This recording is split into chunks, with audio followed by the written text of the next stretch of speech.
이번 대담에서는 경제에 좀 주안점을 더 보려고 합니다. 글로벌 경제 전망 그리고 미 대선이 국내 산업에 미칠 영향도 알아보도록 할 텐데요. 그래서 오늘 이분 모셨습니다. 최양호 전 현대경제연구원 고문 나와 주셨습니다. 어서 오세요. 네, 반갑습니다. 반갑습니다. 네, 오늘 아주 여러 가지 이제 경제 네. 관련 질문을 미 대선과 또 접목해서 여쭤보게 그렇죠. 될 텐데 그 전에 또 잠시 저희가 새로 들어온 내용이 있어서 네. 먼저 이제 서 기자에게 질문을 좀 드려보도록 하겠습니다. 저희가 앞서 노스캐롤라이나에 대한 어떤 그 투표의 가닥이라고 해야 할까요? 잠시 좀 들었었는데 새로 들어온 내용이 있다면서요? 네, 그 노스캐롤라이나 아직도 개표가 한 3%밖에 안 돼가지고 더 지켜봐야 되는데요. 네. 그래도 출구조사에서 좀 재밌는 어떤 특징적인 포인트들이 몇 가지 있어서 소개를 좀 드리려고 합니다. 네. 우선 트럼프 후보가 65세 이상, 그러니까 시니어 유권자들로부터 지지가 오히려 2020년보다 많이 떨어졌어요. 아, 예, 그런가요? 7%포인트가 떨어졌습니다. 이거 참 반전 결과인 것 같은데 또 여기서 한 번 더 반전은 네. 젊은 층 유권자, 그러니까 18세에서 29세의 젊은 유권자들은 트럼프 지지율이 오히려 8%포인트 올랐습니다. 그러니까 오, 노스캐롤라이나에서 네. 이런 현상이 벌어지고 있는데 거기에 대해서 원인은 좀 분석을 해봐야 될 것 같고요. 그리고 또 백인 여성, 정말 중요한 유권자로 지금 분류가 되고 있는데 네. 트럼프가 노스캐롤라이나에서는 이 백인 여성의 표를 많이 잃었습니다. 2020년에 비해서 8%포인트 잃으면서 그래도 해리스보다는 좀 우위입니다. 지금 56% 정도의 백인 여성이 트럼프를 지지했는데요. 그래도 생각보다 백인 여성 표를 많이 잃었다. 이러한 측면에서 지금 노스캐롤라이나에서 해리스 후보, 민주당이 지금 리드를 하고 있는 게 아닌가 좀 분석이 되고 있습니다. 네, 그렇군요. 워낙 또 이제 경합지이다 보니까 저희가 중간중간 어떤 흐름들을 서 기자와 함께 체크를 하고 있고요. 다시 경제 네. 이야기로 돌아와 봅니다. 노스캐롤라이나 네. 얘기 잠깐 네, 드리면요. 덧붙이셔도 됩니다. 예. 마지막 3일 트럼프의 선거 일정을 보면요. 네. 3일간 3번을 갑니다. 노스캐롤라이나에. 그만큼 좀 신경을 많이 썼다. 거기 지면은 자기는 진다고 생각하거든요. 그래서 지금 노스캐롤라이나 그다음에 미시간 여기가 지금 사실은 굉장히 격전지로 떴고요. 네. 지금 말씀하신 대로 노스캐롤라이나를 절대로 버리면 안 된다 해서 3일 동안 3번을 간다니까요. 그러니까 사실은 그 결과에 따라서 그 3일 그죠. 동안 3번 간 효과가 있었느냐 없었느냐도 저희가 알 수가 있겠네요. 네, 그렇죠. 알겠습니다. 네, 네.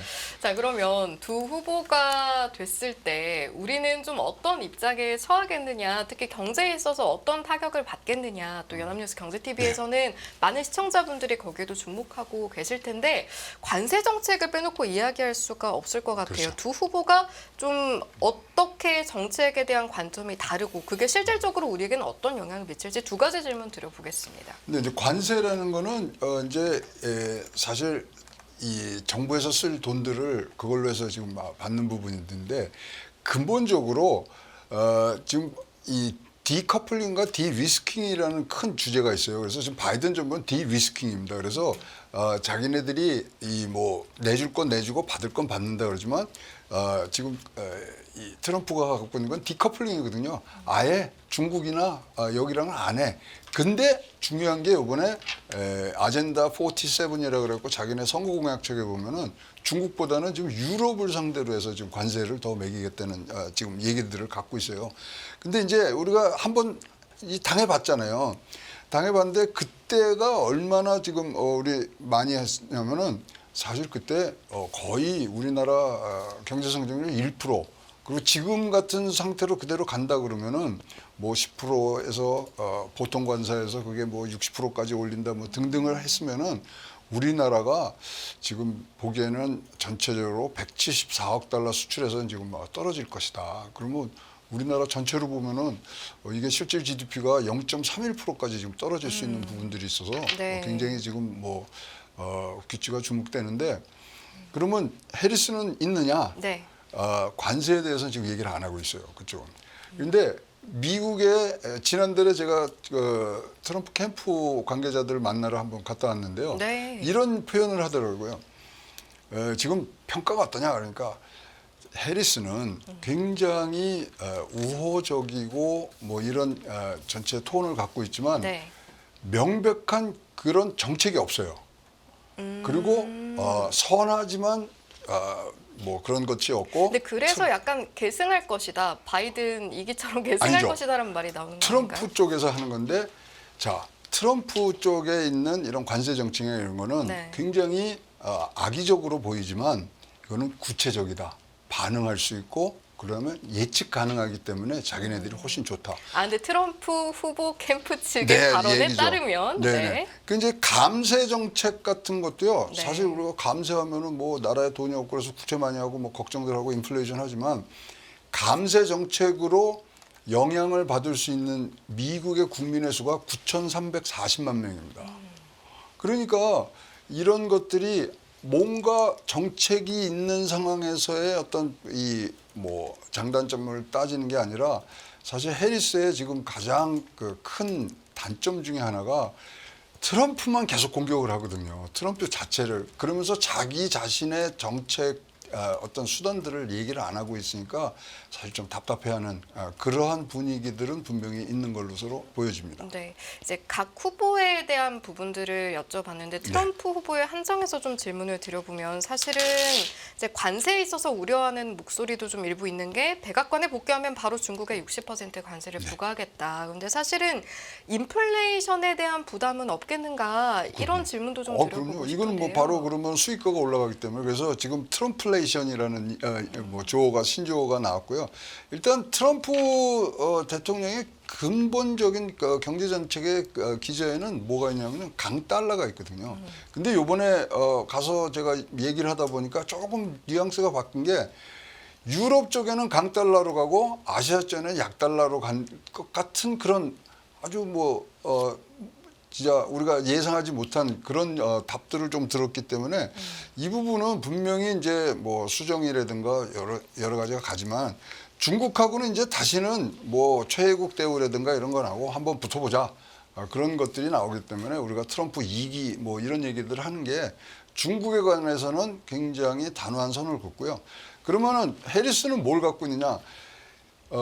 뭐 우리 과거에 트럼프가 대중국 굉장히 강하게 했는데 그다음에 바이든 대통령이 들어오면서 바이든 대통령이 뭔가 바꾼 줄 알았잖아요. 하나도 안 바꿨거든요. 그렇기 때문에 대중국에 대한 부분들은 분명히 계속 지속될 것이고 지금 이런 것들이 트럼프의 경제 정책에 대해서 많은 사람들이 호응을 하는 게 뭐냐면 이번 선거가 대통령만 뽑는 게 아니에요. 그렇죠. 하원 전체 다 가르고 그다음에 네. 상원의원 35석에 주지사 11명이 지금 바뀌거든요. 근데 지금 하원에 공화당이 승리할 확률이 굉장히 높거든요. 이르면 지금 트럼프가 추진하는 그런 정책들이 법제화되는데 굉장히 유리하기 때문에 실현 가능성이 높다고 지금 평가들을 하고 있습니다. 네. 그래서 이번 선거는 대통령뿐만 아니라 상하 양원이 어떻게 구성되느냐를 잘 보셔야 전체 흐름과 특히 주식시장에서 제일 지금 바라는 게 뭐냐면요. 대통령과 하원은 같은 당, 네. 상원은 다른 당. 그래서 서로 견제도 하면서 입법 과정에서 신속한 그런 속도를 낼 수 있는 것이 미국 주식시장에서 지금 최고의 시나리오로 찾기 때문에 근데 공화당이 이게 굉장히 지금 가능성이 높아요. 그래서 한번 우리가 지켜봐야 될 포인트는 거기입니다. 알겠습니다. 저희가 경제 입각해서 미 대선 짚어보기 전에 또 그 사이에 새로 들어온 내용 있나 체크해보고 가겠습니다. 서영대 기자, 뭐 새로운 소식 있을까요? 네, 지금 여러 주에서 개표를 하고 있는데요. 해리스 그리고 트럼프 각자 선거인단 확보된 것부터 말씀을 좀 드리자면은 해리스는 35. 그리고 트럼프는 95입니다. 아직 개표 초반인데 그래도 해리스가 확정을 지은 주들을 제가 말씀드리자면 버몬트, 매사추세츠, 코네티컷, 로드아일랜드 그리고 메릴랜드 정도 되겠고요. 그리고 트럼프가 확정 지은 데는 인디애나, 켄터키, 그리고 테네시, 오클라호마, 미시시피, 엘라베마, 플로리다 그리고 사우스캐롤라이나 그리고 웨스트버지니아 이 정도 되겠습니다. 결국에는 아직은 누가 될지 모른다 하는 상황들이 한 몇 가지 주가 있는데 대체로 이 주들에서는 해리스가 좀 우세합니다. 네. 가장 백미인 펜실베니아는 좀 나중에 말씀드리고요. 네. 지금 텍사스에서 지금 해리스가 우세하고요. 오하이오 그리고 버지니아 그리고 노스캐롤라이나, 뉴저지 여기에서 모두 다 해리스가 지금 우세한 상황입니다. 아직 개표 초반이라는 점 말씀드리지만은 네. 일단은 블루 웨이브가 좀 보이고 있는데 네. 가장 격전지로 떠올랐던 펜실베니아죠. 펜실베니아 아직 정말 개표 초반입니다. 3%밖에 안 되는데요. 와, 근데 저는 그래도 해리스가 이 정도 받을 줄 몰랐는데 71% 지금 득표율을 기록하고 있습니다. 초반이라고 해도 굉장히 네, 흥미롭긴 맞습니다. 하네요. 네. 펜실베이니아 지금 19명이 걸려 있거든요, 선거인단이. 그래서 여기서 초반이어도 71%로 리드하고 있다면은 좀 긍정적인 시그널 아닌가 좀 생각이 들고 있습니다. 네. 알겠습니다. 펜실베니아는 재미난 게 네. 지금 그쪽에 독일계 이주민들이 많이 살아요. 그래서 독일계 이주민들이 한 20% 이상 거기 살기 때문에. 네. 근데 트럼프가 맨 처음에 나왔을 때는 스웨덴계라 그랬거든요. 근데 독일계의 이민자로 판명이 나면서 거기서 굉장히 좋아지고요. 펜실베니아 지금 이 논점 중에 하나가 네. US 스틸을 피츠버그에 있는 걸 파느냐 마느냐, M&A 하느냐 이게 걸려 있는데 네. 요것이 또 아주 관전 포인트로 지금 떠오르고 있습니다. 네. 저는 개인적으로 또 관전 포인트로 하나 짚은 것 중에 하나가 여론조사가 하나 있는데 갤럽에서 네. 보니까 미국 유권자의 52%가 경제가 후보를 그럼- 선택하는데 중요한 요소다 이렇게 답했다고 해요. 그렇다면 네. 이 결과의 대선의 최종적인 결과가 나왔을 때 이 후보가 그래도 그런 경제적인 측면에서 좋은 리더라고 판단했다는 것인가란 반증이 될 것 같기도 하고 이게 실제로 어떤 영향을 끼칠지도 좀 여쭤보고 싶고요. 그거는 뭐 한 번도 틀린 적이 없죠. 지금 이제 나온 건 공화당이 48%, 공화당의 경제 정책에 대고 그다음에 민주당에 대해서는 41%. 그래서 트럼프 후보가 훨씬 더 경제적으로는 잘한다고 지금 하고 있지만 지금 해리스를 찍는 사람들이 해리스의 정책보다는 트럼프가 미워서 찍는 사람도 굉장히 많거든요. 그래서 그럼 트럼프 대 예. 반 트럼프의 그런 구도로 이게, 보시는 거예요? 예, 그런데 특히 요번이 굉장히 지금 재미난 선거가 된 게 옛날에는 뭐 백인대 유색인종 그다음에 가진 자, 못 가진 자 이렇게 됐는데 요번 선거가 희한하게 남자 대 여자로 지금 싸움이 붙고 있어요. 그래서 사실 민주당도 지금 고민하는 게 뭐냐면은 흑인 남성의 80% 정도를 항상 갖고 갔거든요. 그 수가 지금 떨어지고 있는 거예요. 그다음에 지금 뭐 최근에 들은 얘기 중에 하나는 현지에서는 아랍계 쪽에 이주민들이 있을 거 아니에요. 네. 거기가 몰표가 지금 트럼프 쪽으로 가는 거예요. 왜냐면은 지금 팔레스타인 이런 이스라엘하고 지금 전쟁하고 있잖아요. 그걸 네. 일으켰다 이거죠. 그래서 아랍계 쪽이 이쪽으로 가고 뭐 푸에르토리코 뭐 쓰레기 그 사건은 굉장히 트럼프한테 안 좋을 줄 알았더니 바이든이 또 트럼프 지지자들을 쓰레기라고 얘기하면서 그게 반전이 있었고. 네. 그럼 이건 혹시 어때요, 고모님? 이제 어떤 후보가 되는 것과 상관없이 사실은 우리나라 개인 투자자들이 많은 소외감을 느꼈던 것 중에 하나가 우리 증시만 못 간다. 뭐 미 증시와 비교해서 말할 것도 없고요. 그래서 미국 경제가 사실은 좀 나홀로 호황을 한 측면이 있는데 이게 대선 이후에 어떤 후보가 되든 쭉 이 기세가 이어질까? 여기에 대해서는 어떤 의견 그러니까 가지고 계십니까? 미국의 경제 상황이 여러분 아까 말씀드린 대로 법제화되는 과정들이 지금 분명히 있어요. 그래서 이 주식 시장으로 국한을 시켜서 보면은 대통령과 하원이 같은 당이 나올 때 여러분 이거는 뭐 진짜로 굉장히 높은 확률로 상승할 부분들이 있고요. 네. 지금 우리나라에 잘 소개되지 않은 것 중에 하나가 지금 트럼프가 뭘 하려고 그러냐면요. 미 합중국의 정부의 유휴지에 10개의 신도시 건설하는 게 아젠다 47에 들어가 있거든요. 이러면 인프라로 다시 한번 건설 등 인프라로 미국 경제를 끌고 간다. 이거는 뭐 즉시 효과가 나오는 거기 때문에 말씀하신 대로 나홀로 호황은 계속될 수 있는 부분들이 여지가 굉장히 크다고 보고요. 네. 그렇다면 나홀로 호황을 하면서 지금 트럼프 후보가 얘기하고 있는 강달러를 어떻게 유지할 것이냐. 그다음에 뭐 여러 가지 지금 뭐 트럼프 오면은 이제 인플레이션이 더 커진다. 이걸 어떻게 잡을 것인가. 네. 하나 분명한 건 있죠. 트럼프가 당선되는 다음 날 제롬 파월은 이제 뭐 자리를 잃을 확률이 뭐 200%가 되는 거니까 등등 이런 것들이 지금 뭐 말씀하신 대로 호황 쪽으로는 계속 진행될 수 있는 부분들이 계속 있다 이렇게 보여집니다. 알겠습니다. 이제 앞서서 강달러 흐름을 말씀을 하시니까 사실은 이미 이제 대선이 치러지기도 전에 트럼프 트레이드라는 네, 그렇죠. 말을 참 우리 뉴스에서도 많이들 들으셨을 테고 실제로 그런 현상들 비트코인이나 뭐 가상자산 가격도 뛰고 있었고 이런 일련의 현상들은 어떻게 보셨습니까? 강달러 이제 가는 부분 전에 이제 비트코인 오른 거를 얘기를 하자면요. 사실 트럼프나 해리스나 다 비트코인에서 잘 몰랐는데 요번에 자기네들 후원금을 암호화폐로 받았어요. 그리고 지금 트럼프 일가에서 뭐냐면 암호화폐에 관련된 회사를 하나 만들었습니다. 거기 지금 요새 아주 곽강을 받고 있거든요. 그러면서 지금 두 후보 다 지금 암호화폐의 왕국을 미국에다 건설하겠다 이런 것 때문에 지금 올라가는 부분들이 있고요. 강달러가 지금 계속되고 뭐 이런 부분들하고 비트코인하고는 좀 반대로 가야 되는데 같이 가는 지금 뭐 현상이거든요.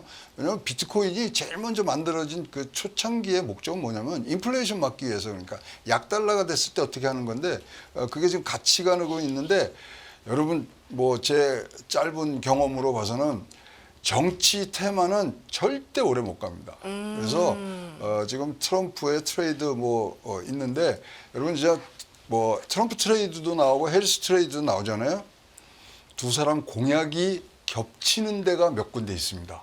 있더라고요. 네. 네. 거기에다가 여러분 투자하셔야지 이거 따라가시면은 이제 선거 끝나고 나서 바로 이제 FOMC 있거든요. 거기서 또 이상한 얘기 나오면 우당탕탕 갑니다. 그래서 두 사람들이 같이 뭐 공약이 겹치는데 뭐 예를 들어서 바이오 뭐 이런 네. 것들 이런 것들을 여러분들이 주목으로 보셔야 되고요. 특히 지금 일은 뭐 감이 있긴 합니다만은 미국 채권이 굉장히 좋은 지금 순항을 하고 있기 때문에 그쪽으로 여러분들은 투자에 어떤 관심을 보이시는 게 훨씬 좋습니다. 알겠습니다. 연합뉴스 경제TV 미국 대선 특집 생방송 2부 함께하고 계십니다.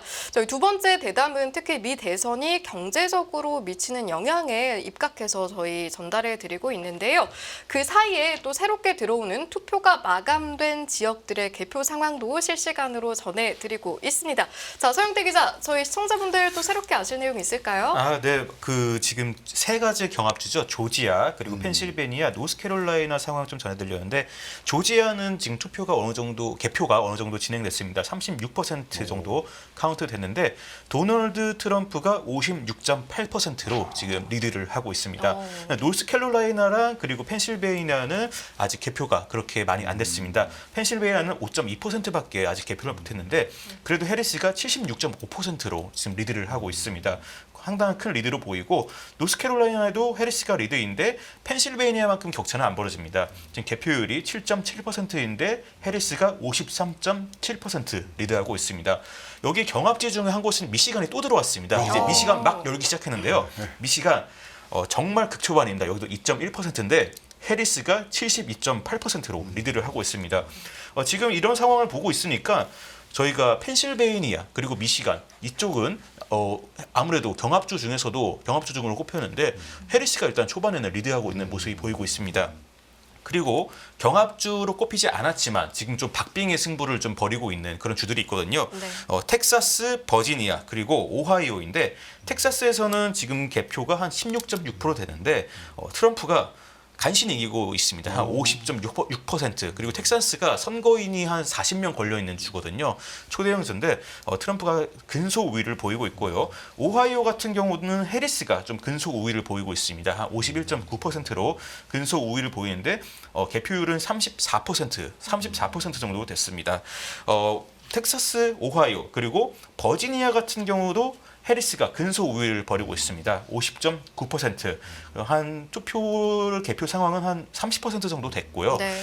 지금 경합지 외에도 텍사스, 버지니아, 오하이오 이 세 주에서 좀 박빙의 승부가 펼쳐지고 있는데요. 이 세 주들은 어느 정도 개표가 된 상황이고 여기서 텍사스는 트럼프 그리고 오하이오와 버지니아는 해리스다. 이렇게 정리하게 되겠습니다. 알겠습니다. 그 트럼프 지금 캠프 난리 났겠네요. 왜냐면 트럼프 캠프의 그 측근들 중에 측근이 네. 오하이오 출신들이 많아요.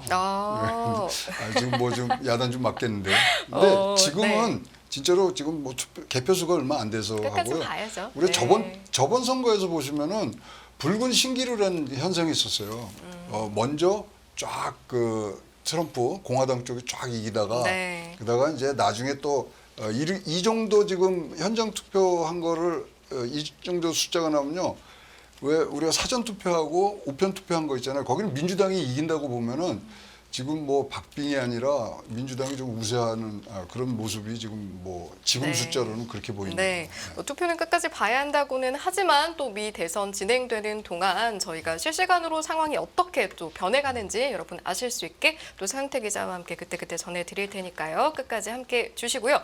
저희 앞서 트럼프 트레이드 이야기를 하다가 잠깐 개표 상황을 네. 보고 왔습니다. 고모님, 사실은 뭐 누가 될지에 대해서 우리가 이렇게 이 시간에 지금 특집 방송 편성해서 또 하고 있는 것도 우리 경제와 떼어놓고 볼 그렇죠. 수가 없기 때문일 건데, 아까 뭐 여쭤봤던 강달러든 비트코인이든 뭐 이런 것들 들썩이면 우리 경제의 부담도 커질 수밖에 없고 네. 전쟁도 엮여 있는 부분도 있고, 해리스 후보가 당선됐을 때, 트럼프 후보가 당선됐을 때 각각 우리 경제에는 어느 정도 타격, 영향이 있겠는가 의견 여쭤보겠습니다. 트럼프가 당선이 되면요, 뭐 굉장히 좀 어려운 국면이 뭐 정책들이 있습니다만은 무엇을 할지를 알아요.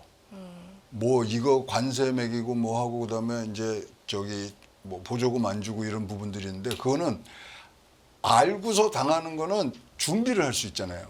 그래요. 근데 미국의 저간의 이 흐르는 흐름 중에 하나가 뭐냐면 해리스는 진짜로 100일 만에 대선 후보가 돼갖고 지금 뭐 이제 대통령이 될까 말까 이제 목전에 있지 않습니까? 그러다 보니 자기의 세력이 없어서 굉장히 많은 이해 관계자들이 돕고 있거든요. 근데 만약에 해리스가 되면 그 사람들이 다 청구서를 자기 걸 낸다 이거죠. 그렇다 그러면은 정책이 일관성을 가질 거냐에 대한 의구심을 굉장히 많이 품고 있어요. 그러면은 오히려 아까 여쭤봤던 뭐 트럼프 트레이드로 뭐 촉발됐던 그런 강달러나 비트코인 벌써부터 영향받는 걸 보면 나중에 시장 어떻게 되는 거지 했던 것보다 오히려 해리스 후보가 당선됐을 때 걱정할 부분이 많다. 이런 말씀이세요? 저는 뭐 그러니까 트럼프는 답이 나와 있고요. 그다음에 2016년도 그때 당시에 경제 호황이었던 거에 대한 좀 굉장히 다시 한번 가고 싶다는 네. 그런 욕구도 있고 있는데 굉장히 지금 해리스에 대한 이 뭐 감점 요소 중에 하나가 구체적이지 않은 정책이거든요. 그러니까 자기 혼자서 대통령 되는 거 아니기 때문에 많은 이해 집단이 돕고 있는데 거기서 뭐 우후죽순으로 중구난방으로 청구서를 낼 때는 과연 정책이 갈 거냐. 그다음에 지금 하원을 공화당에서 이길 수 있는 지금 개연성이 굉장히 높아지고 있습니다. 그렇다 그러면 진짜로 또 야당으로서 하원의 야당으로서 네. 해리스가 정책 수립하고 법제화하는데 과연 그것이 뭐 성사가 될 거냐 이런 것들이 사실 의문표로 지금 남아 있기 때문에 네. 조금 지켜보셔야 되고요. 지금 뭐 아까 트럼프 트레이드 얘기를 하셨습니다만은 지금은 정치 수혜지는 절대 길게 못 갑니다. 네. FOMC까지 다 보시고 천천히 네. 하셔도 됩니다. 네. 아까 이제 해리스 후보의 어떤 구체성, 정책에 대한 부분을 이제 말씀을 해주신 게 있었는데, 또 해리스 부통령보다 트럼프 전 대통령의 경제 정책이 좀 낫다, 이렇게 보는 유권자들이 많다, 이런 분석도 있었거든요. 이것도 같은 맥락에서 연장선상에서 나온 이야기인가요? 그렇죠. 예, 지금 48대 42 정도로 지금 얘기들을 하고 있는데요. 일단은 구체화하는 과정에서의 지금 어떤 이 파열음 이런 것들이 어떻게 소화할 거냐. 그리고 이번 대선 자체가 굉장히 뭐 이슈가 많았잖아요. 뭐 피습도 당했고 그다음에 100일 만에 뭐 후보가 지금 후보로서 지금 뭐 여기까지 왔고 등등 하는데 사실 미국 대선은 정책 싸움이 돼야 되는데 이제 그게 실종이 된 부분들이 있어서 과연 누가 되든 간에 어떤 정책으로 앞으로 갈 것인가에 대해서 지금 많은 걱정들을 하고 있는 부분들이 있다고 보여집니다. 네. 국내 환율 이야기도 좀 해보고 싶은데 트럼프 후보가 당선될 경우에는 좀 고점을 높일 것 같다. 네. 해리스 후보가 당선이 되면 환율 하락을 전망한 보고서도 있고요. 있습니다. 네. 어떤 이유로 좀 이런 전망들이 나오는 건지부터 그리고 이제 여쭤보죠. 워낙 트럼프 후보가 강달러 선호자입니다. 그런데 뭐 제가 뭐 기동량에서 온 거는 이번에는 타겟이 유럽이다. 그리고 유럽에 대해서는 강달러, 그다음에 아시아에 대해서는 약달러로 간다. 두 개를 어떻게 추진하느냐, 그거는 두고 봐라. 뭐 이제 이런 얘기들이 지금 나와서 사실 환율에 대해서 지금 뭐 트럼프가 되면은 1,400까지 간다. 뭐 등등이 있는데요. 이 부분은요 절대적으로 여러분 하원과 상원, 양원의 구성이 어떻게 되느냐에 따라서 100% 이거는 움직입니다. 그래서 전체 지금 대선 결과만 보지 마시고 어떻게 입법하고 법제화되는 과정까지 다 보셔야 되는 부분들이 있어서 네. 이 환율 부분은 좀 예민하고 하기 때문에 하지만 강달러에도 좋고 약달러에도 좋게 우리가 지금 뭐 체질 개선을 좀 해야 되고 네. 그다음에 이 달러는 항상 평균으로 회귀하는 부분들이 있으니까 여러분들 잘 요것들은 보신데 알겠습니다. 그럼에도 불구하고 네. 일일 3환율은 하셔야 돼요. 일일 하루에 삼환율? 3번은 환율을 보셔야 됩니다. 그래서 흐름을 여러분들이 잘 알고 있으셔야 되고 어떻게 하루에 3번 언제입니까? 아침, 점심, 저녁이죠. 네. 식사하실 때마다 뭐 이거 해보시잖아요. 그럼 환율이 어떻게 변하는지를 한번 꼭 관찰을 하고 계시다가 네. 또 환율 변함에 따라서 어떻게 여러분 투자하시는지 다 또 우리 연합뉴스 경제TV에서 잘 안내를 해드리고 있으니까 맞습니다. 일일 3환율만 하고 계시면 네. 좋겠습니다. 예. 알겠습니다. 사실은 이제 환율에 있어서 당장 대선만 볼 게 아니라 상원 하원도 같이 보라. 그렇죠. 이제 법제화에 걸리는 시간이 있으니까 이제 이런 맥락에서 말씀을 해주셨는데 실제로 이런 부분들이 집권 중반기에 좀 확인해 볼 수 있는 게 아니냐 이런 시각도 있더라고요. 그러면 지금 고모님께서 말씀하시기로는 그런데 중반기까지 안 가도 대충 상원 하원 구성 보면은 좀 맥락이 잡힐 것이다 이런 의견이신 것 같은데요. 어쨌든 네. 간에 이제 해리스 후보가 당선이 되면 하여튼 뭐 바로 경제에 대한 그 뭐 전체 블루프린트를 청사진을 내놔야 될 거고요. 트럼프는 나와 있는 거를 어떻게 할 건지 이제 시행 계획이 되기 때문에 그거 다 보시고 시작을 하셔야 되는 뭐 부분들이 있고요. 아까 말씀드린 대로 유럽이 이번엔 타겟입니다. 그래서 유럽의 강달러, 그다음에 아시아 쪽은 약달러로 간다고 그러는데 어떻게 가는지 좀 뭐 조금 더 제가 공부를 해갖고 와야 되는 부분들이 있습니다만은 그렇게 투트랙으로 간다는 얘기들을 많이 들었어요. 그래서 이 부분 하여튼 앞으로 어떻게 할지 사실 뭐 변동성이 크다고 보여집니다. 알겠습니다. 그 부분도 지켜봐야겠고요. 미 대선과 관련해서 경제를 놓고 이야기를 할 때 우리가 또 반도체 이야기를 빼놓고 이야기할 수가 없어서 이 반도체법 관련한 질문도 좀 드려보려고 하는데 해리스 후보가 얼마 전에 이제 낸 발언을 보면은 반도체법 폐지 가능성 발언을 한 하원 의장을 굉장히 비판하는 목소리를 내고 네. 그러니까 반도체법을 계속 시행하겠다 뭐 이런 맥락인 건데 혹시 트럼프 후보는 여기에 대해서 덧붙인 발언이 있었나요? 아니 뭐 일단은 보조금 주지 말라고 한 게 이제 트럼프의 입장이기 때문에 보조금 안 줘도 됩니다. 관세만 늘리면 그만큼 우리가 이걸로 다 하고 관세 때문에라도 미국에 가서 생산을 한다. 이제 이 논리거든요.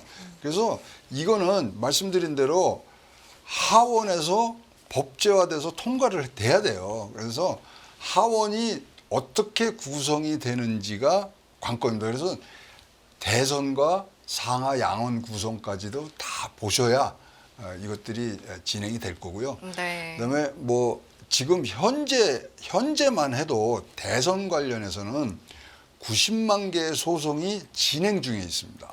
90만 건이요? 90만 건입니다. 제가 잘못 들은 줄 알았어요. 각 주에서 네. 이거 아니다 저거 아니다 그러고 지금 뭐 박빙으로 나오잖아요. 그럼 5% 미만의 차이가 나면은 재검표해야 되는 주가 7개, 8개 돼요. 그래서 지금 이게 오늘 뭐 이게 뭐 윤곽이 나온다 그러면 너무 시장에는 좋은 거지만 제가 보기에는 뭐 지난 선거에는 4일이나 지나서 했고요. 지금 뭐 1월 17일까지 이거 다 올라가야 되는데 굉장히 길고 험한 그런 불안정한 시기가 앞에 우리 지금 놓여 있을 수가 있습니다. 그래서 뭐 투자 관점으로는 보시면 그거 다 보시고 투자하셔도 늦지가 않다고 보여집니다.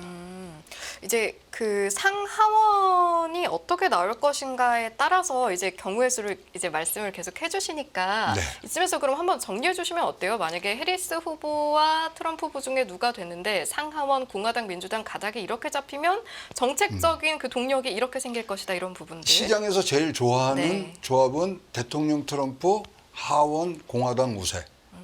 요게 제일 좋아하는 겁니다. 그런데 상원은 민주당이 갖고 가야 되는 와서 서로 견제하는 부분. 네. 이게 베스트 시나리오. 시나리오 3개 있는데 그중에 베스트 시나리오 근데 지금 상원도 뺏기게 생겼고요. 그다음에 하원도 뺏기게 생겼는데 그런 과정에서 만약에 최악의 시나리오가 뭐냐면 해리스 대통령 그다음에 하원은 공화당이 차지 이거거든요. 아무것도 못합니다 미국에서는. 그래서 그 부분들이 어떻게 이제 뭐 정치적으로 갖고서 푸느냐 그런데 네. 일단 시장에서 조합을 보면 이렇게 해서 대통령 트럼프 그다음에 지금 뭐 가능성이 높은 하원 공화당 다수당 이러면 지금 상승할 여력을 15% 정도를 보더라고요 주가가. 그 시나리오대로 가면은 뭐 하겠지만 뭐 미국 주주들은 좋겠지만 뭐 우리나라는 조금 더 지금 뭐 억압되는 정책들이 많이 나올 것 같아서 이제 걱정이 되는 부분 이런 것들이 지금 뭐 혼재해 있고요. 네. 무슨 뭐 누구 트레이드 뭐 트레이드 다 잊으시고요. 여러분 선거 결과는 제가 보기에 앞으로도 많은 시간 동안 뭐 이것들이 이제 얘기가 돼야 되는 부분들이 있고. 요번 주에 여러분들이 관심 가지셔야 되는 건 다른 게 아니라 이게 아니라 FOMC거든요. 네. 그래서 FOMC 내일 내일 모레 이제 이틀간 하는 부분들을 잘 보시고요. 뭐 트럼프가 되면은 제일 먼저 할 일이 뭔지 아세요? 뭐죠? 제롬 파월을 해고하는 거거든요. You are fire 할 거거든요. 네. 그래서 그런 등등이 지금 눈앞에 있어서 일단 선거 결과는 조금 제쳐두시고 FOMC에서 어떤 포지션을 갖고 갈 건가 한번 보시는 것이 주가 관리에는 더 좋다고 생각을 합니다. 알겠습니다. 반도체법에 이어서 사실 전기차 산업에 미칠 영향에 대해서도 질문을 좀 드려보고 싶은데 일단은 뭐 보조금 통해서 전기차 보급 속도 높이는 그 정책에 대한 두 후보의 의견이 좀 바라보는 시각이 다른 것도 그렇지만 그쵸. 그보다도 또 요즘에 트럼프 후보를 이제 네. 앞선에서 지지해주는 어떤 테슬라 일론 머스크 네, 최고 경영자의 모습을 보면 또 국내 자동차 업계를 좀 긴장하게 만드는 요인으로 작용하는 것 같기도 하고요. 일론 머스크가 뭐에 임명된지 아세요? 뭐에 임명됐죠? 정부혁신위원회 위원장입니다. 어허. 트럼프가 당선이 되면. 된다는 전제 하에 예. 네. 그렇다면 일론 머스크가 굉장히 지금 이제 힘을 얻을 수 있고 뭐 따라서 자기가 추진하고 있는 그런 여러 가지 특히 전기차를 중심으로 해서 많이 나갈 수 있는 부분들이 있는데요. 그럼에도 불구하고 트럼프의 가장 큰 정책 중에 하나가 석유 시추거든요. 네. 그러니까 기존의 메이저 오일 컴퍼니들을 지금 하는 부분들이 있어서 이제 이런 것들이 뭐 긴장 관계에 있을 수 있습니다만은 아까도 말씀드린 대로 지금 바이든 정부에서 해왔던 것은 디리스킹이에요. 네. 근데 이 전기차 뭐 이런 거는 중국하고 완전히 디커플링이거든요. 난 너랑 이제 싫어. 이제 그만할 거야. 그렇다면 저는 거꾸로 전기차에서도 우리 한국에는 좋은 소식이 들어올 수 있다. 아, 호재로. 거꾸로, 네. 호재로 이거를 만들 수 있는 능력이 우리나라에 있다고 보이고요. 정부와 이런 산업체들이 같이 나가서 할 수 있는 부분들이 분명히 있습니다. 그래서 네. 이 부분을 누가 되든가 간에 빠르게 우리가 대화의 창구를 열고 가고 특히 일론 머스크는 굉장히 뭐 쉽게 표현하면 비즈니스맨이거든요. 그래서 거기에 맞춰서 대응을 하면 충분히 나갈 수 있는 방향이 네. 세워져 있다고 생각해요. 알겠습니다. 너무 무슨 변동성 여기에 정치 예. 테마주 우리 다 해봤지만 3일 안 갑니다. 그래서 네. 이런 큰 흐름 여기에 여러분들이 꼭 관심을 두시고 보셔야 될 것 네. 같습니다. 이제 산업군별로 질문을 드리긴 했는데 거듭 강조해 주신 게 좀 큰 흐름을 보자라는 부분이었고 그에 앞서서 또 말씀을 해주셨던 부분이 트럼프 후보와 해리스 후보가 공통적으로 또 이야기하는 네. 부분들이 있다라는 말씀이셨어요. 그렇죠. 네, 바이오. 이것도 예, 한번 정리하고 가면 좋을 것 그러니까 같습니다. 바이오 그다음에 네. 전기차 이거 다 같이 나갈 네. 수 있는 부분들이에요. 그런 뭐 그다음에 이제 건설주 지금 트럼프의 알려지지 않은 공약 중에 하나가요. 미 합중국의 공유지에 10개의 자유도시 건설하는 게 있어요. 인프라에 대한 투자를 하면요. 이거는 그냥 당연하게 경제 성장이 되거든요. 그렇기 때문에 이러한 부분들까지도 여러분 잘 보시면서 가셔야 되고요. 네. 미국이 공화당 민주당이 정권을 뭐 서로 주거니 받거니 하지만 근간에 흐르는 미국 제일주의는 한 번도 바뀐 적이 없습니다. 그래서 그 뭐 누가 와서 한국 아이고 뭐 오랜만에 뭐 우리 동맹이야 우리 뭐 fight together tonight 뭐 이걸로만 가시면 안 되고요. 철저하게 우리도 계산하면서 가셔야 되는데 너무 걱정 마시라는 말씀을 꼭 끝에 붙여드리고 싶습니다. 알겠습니다. 자, 말씀하시는 사이에 또 경합주 관련 새롭게 들어온 소식이 있네요. 서영태 기자 전해주시죠. 네. 그 곧 있으면은 위스콘신 그리고 애리조나주도 개표를 시작하게 되는데요. 두 주가 개표를 시작하게 되면은 경합주로 꼽혔던 7주 중에서 네바다를 제외하고는 모두 이제 개표를 하고 있는 겁니다. 저희가 지금 미시간, 펜실베이니아, 노스캐롤라이나 그리고 조지아는 개표가 진행 중인데 역시 조지아 외에는 모두 지금 해리스 후보가 우위를 점하고 있습니다. 다만 그 우위라는 게 정말 노스캐롤라이나 같은 경우는 0.4% 아주 요만한 우위고 그리고 미시간 같은 경우는 그래도 좀 있습니다. 16% 그리고 펜실베이니아는 한 꽤 많이 납니다. 한 45% 정도 차이가 많이 나고 있습니다. 그런데 조지아랑 노스캐롤라이나 같은 경우는 좀 박빙의 승부를 지금 보이고 있다. 이렇게 말씀드릴 수 있겠습니다. 참 외신들은 이 배틀그라운드들이다. 이렇게 표현들을 하면서 지금 상황을 중계하고 있는데요.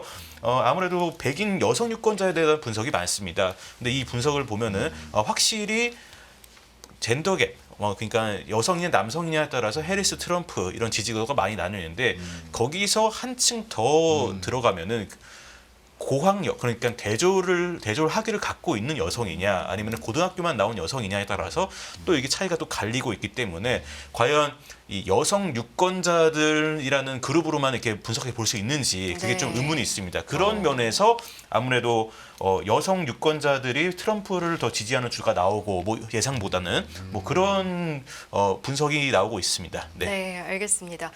자, 지금의 실시간 상황, 투표 상황 어떻게 되고 있는지 서영태 기자와 함께 알아봤고요. 고문님께도 좀 여쭤보고 싶은 네. 게 아까 보니까 뭐 이제 트럼프 캠프에 네. 있는 인물들도 좀 만나셨다라고 네, 하는 거 네, 보니까 일단 미국 현지를 좀 다녀오신 거잖아요. 네, 네. 앞서 서영태 기자가 뭐 성별이나 학력이나 이런 인물군에 따른 어떤 편차라는 네. 관점에 입각해서 좀 분석을 해준 게 있는데 실제로 현재 가보셨을 때 미 대선에 대한 어떤 의견이나 열기가 갈리는 지점에서 그런 인구적인 특징들이 좀 이렇게 반영이 된 것 같았습니까? 어떻습니까? 저는 그거보다 지역적인 부분들에 대한 서로의 이제 반감이 서 있던 게 뭐냐면 이게 역사가 역사가 깊은 게 아니라 9.11 테러 때요. 네. 피해는 굉장히 동부 지역에서 했죠. 뉴욕에서 많이 받았잖아요. 네. 근데 그러고 나서 막 전쟁하느니 뭐 하는 데는 다 피해가 중서부로 왔거든요.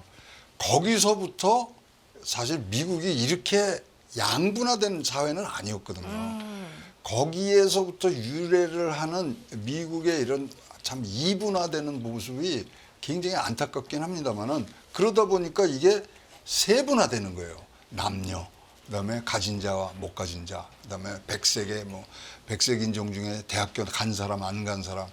근데 이거를 사실 타파해야 진짜 위대한 미국에 대한 국어처럼 될 텐데 더욱더 이것이 심화되는 부분들이 저는 뭐 옆에서 보면 뭐 안타깝고요. 네.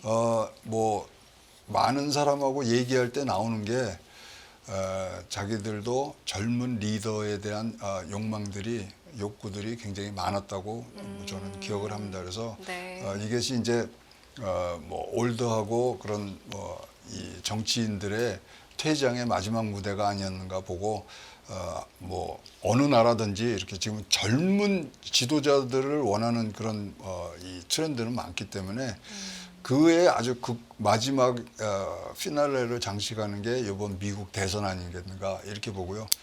이거 끝나면은 제가 보기에는 전 세계적으로 네. 젊은 지도자들이 막 나오는 그런 흐름들이 시작이 되리라고 보여집니다. 알겠습니다. 미국 현지에서 느끼는 분위기는 어땠을까라는 궁금증에서 이제 질문을 드렸는데 사실은 이번 미 대선을 두고 어느 언론 매체나 초박빙이다, 그야말로 초접전이다라는 표현을 빼놓고 설명할 수가 없을 만큼 많은 수식어가 이렇게 붙었습니다. 네. 실제로 여론조사를 봐도 뭐 오차 범위 이내에서 차이가 나다 보니까 저희가 이제 서영태 기자와 함께 실시간으로 좀 개표 상황, 투표 상황을 전달해 드리고 있는 것도 이게 그때 어떻게 반영돼서 어떻게 바뀔지 모르기 때문에 또 이렇게 전해드리는 거잖아요. 그래서 좀 여쭤보고 싶은 것은 이렇게까지 초접전이 펼쳐지는 이유는 무엇인가? 이 질문 좀 드려보고 싶어요. 그러니까 아까 말씀드린 이 사실 한번 우리나라도 네. 굉장히 양분해되고 뭐 양쪽으로 갈리고 서로 중간점이 없어지잖아요. 네. 그게 9.11부터 시작이 돼서 지금은 이것이 이제 남성 여성까지 내려온 거거든요. 남자 대 여자 이렇게 잣대를 댄 게 뭐 제가 알고 있는 미국 대선에서 한 번도 없었어요. 뭐 인종의 어떤 피부 색깔 이런 것들에 하고 뭐 학력 차이 이런 거랬지만 남자가 여자가 하면 이게 사실 남녀 전쟁이 되면요 이게 사실 끝판왕이거든요. 그래서 여기서 잘 일단락하는 미국의 정치력을 한번 보고 싶고요. 그다음에 제일로 중요한 거는 사실 미국이 세계를 이끌어가는 큰 형의 위치에서 조금씩 물러나는 거에 대한 지금 두려움들이 이런 투표로 지금 나타난다고 좀 보여집니다. 지금 뭐 미국말 듣는 나라가 많이 없잖아요.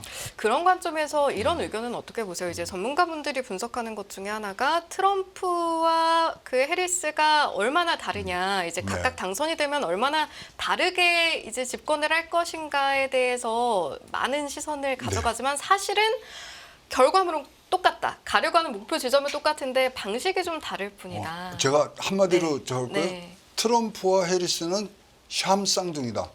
샴? 몸뚱이는 정도까지요? 네. 같은데 얼굴 두 개가 샴 쌍둥이라 그러잖아요. 똑같은 일 할 겁니다. 그래서 누가 되든가 간에 국제적으로 그런 부분들을 하고요. 네. 그다음에 그 소위 말하는 주변에서 어떤 정책적인 제안이라든가 큰 흐름을 만드는 사람들이 제안하는 게 뭐 거긴 똑같기 때문에 네, 근데 똑같아도 가는 방향이 다르면 그때 느끼는 주변국들의 고통이 좀 다를 수 있잖아요. 그렇죠. 그거는 버스 타고 가냐 택시 타고 네. 가냐 그 차이고요. 네. 두 사람 그리고 민주당과 공화당은 뭐 표면적으로는 다를 수 있지만 네. 저는 샴 쌍둥이라고 보기 때문에 알겠습니다. 미국이 뭐 아메리카 그레이트 뭐 퍼스트 뭐 이런 것들은 영원히 자기네들이 갖고 가고 싶고 패권을 뭐 해야 되는 그런 걸로 아는데 지금 다른 나라들이 많이 치고 올라오는 거 아닙니까? 네. 거기에 대한 두려움이라고 보여집니다.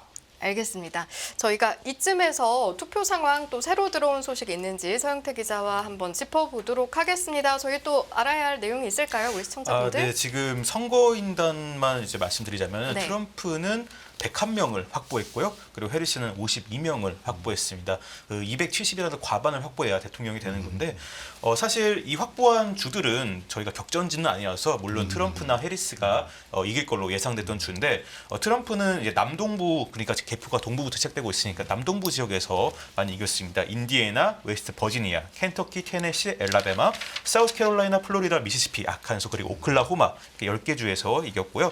해리스는 동부에서 확실히 강세를 보였습니다. 동부에서 고학력자가 많은 동부에서 버몬트, 매사추세츠, 로드아일랜드, 코네티컷, 뉴저지, 메릴랜드, 델라웨어 이렇게 7개 주에서 이기면서 52명의 선거인단을 확보했습니다. 근데 이 동부와 남동부 그리고 각각 해리스랑 트럼프로 나뉠 것으로 예상은 됐는데 무엇보다 중요했던 거는 이 러스트벨트 그러니까 우리가 쇠락한 공업지대라고 부르는 그리고 네. 어떻게 얘기하자면은 그 동부에서 그 미 5대호 캐나다와 그 경계를 하고 있는 그 제조업 중심 지역인데 여기는 이 노동자들은 원래 전통적으로 민주당을 지지하지만은 그 공장들을 다 해외에 뺏겼다는 생각에 트럼프를 지지하기도 하잖아요. 그래서 어떻게 될까 지금 지켜보고 있는데 지금으로서는 파랑색입니다. 네, 이국 지역이 일단은 모두 다 파란색이라서 어떻게 될지 이 러스트벨트 상황은 계속해서 업데이트 하도록 하겠습니다. 알겠습니다. 추가적인 소식 들어오는 대로 말씀드리도록 좀 하겠고요. 향후에 일어날 일정들 좀 소개해드릴까요? 네, 그럼 그거 듣고 마무리하면 될 것 같네요. 12월 네. 11일까지 지금 연방 정부에다가 각 주의 선거 결과를 보내야 됩니다. 12월 10일인데요. 그 사이에 소송이 걸리고 그러면 이게 뒤로 가는 거죠. 그래갖고 12월 17일 날 선거인단 선거를 해서요. 1월 6일 날 양원 합동회의에서 대통령을 이제 뭐 추인하고 공식적으로 발표를 하고요. 만약에 이제 269대 269가 이제 나올 수 있는 확률이 지금 있거든요. 그랬을 때는 어떻게 하냐? 그때는 하원에서 대통령을 뽑고요. 상원에서 부통령을 뽑는 과정으로 가는데요. 요번에 좀 길어질 확률들은 이 재검표까지 있고요. 뭐 0.5% 미만 재검표하는데 7개 주 있고, 그다음에 조지아주 같은 데는 지금 이제 숫자 나오지만 다 자기네 주법으로 해서 다 손으로 재검표를 해야 되기 때문에 좀 길어지는 부분들이 있어서 이 일정이 맞아질지도 지금 잘 궁금해지는 상황에 있다고 보여집니다. 알겠습니다. 앞으로의 일정도 함께 주목해 보면 좋을 것 같고요. 저희 두 번째 대담 역시 서영태 기자 함께했고 또 최양호 전 고문님 함께해 주셨습니다. 잘 들었습니다. 네, 감사합니다. 고맙습니다. 끝나지 않은 여정, 변화의 물결소. 우리의 질문은 계속될 것입니다. 거대한 역사로 읽는 인간의 욕망과 부의 흐름. 새로운 부의 미래를 알려드립니다. 자본주의의 적은 자본주의.